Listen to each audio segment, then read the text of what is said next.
લાવ ચલો બુક લાવ. બુકમાં કંઈ લખ્યું બી છે કે એ બી તારા દિમાગની જેમ ખાલી જ છે? લાગે તો ખાલી જ રહી છે. આ અક્ષર છે કે મરેલા બંદા?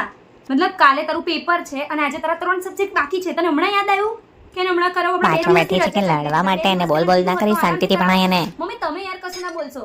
તમે જ માથે ચડાઈને રાખ્યો છે આને. લાગતું નથી કે તારાથી કશું થાય, બરાબર છે? પણ સબ્જેક્ટ બાકી છે તું હસે છે. બુદ્ધિ છે? બુદ્ધિ હે? તે સમજમાં આવે તને? હું બોલું છું બધું ઉપરથી જાય છે.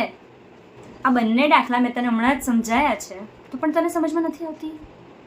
ખબર પડી મેં શું બોલું છું? કઈ ખબર પડે છે મેં શું બોલું છું? હે પડે છે ખબર પડે છે?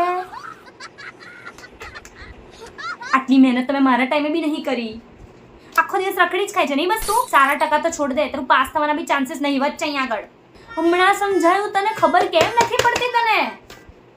એકવાર સમજાવું છું તો ખબર જ નથી પડતી હે ને? સ્કૂલ ટ્યુશનમાં ફાફા મારે છે. ના ભણવું હોય તો ના પાડ દે. ખાલી ખોટા પપ્પાને સુલ્યા ટ્યુશનની સ્કૂલોની ડબલ ફી ભરાવે છે. એક કામ કર, જા તું જઈને પાનના ગલ્લે લઈ જા. મને ના કહીશ, મારાથી નહીં ભણાવાય તને.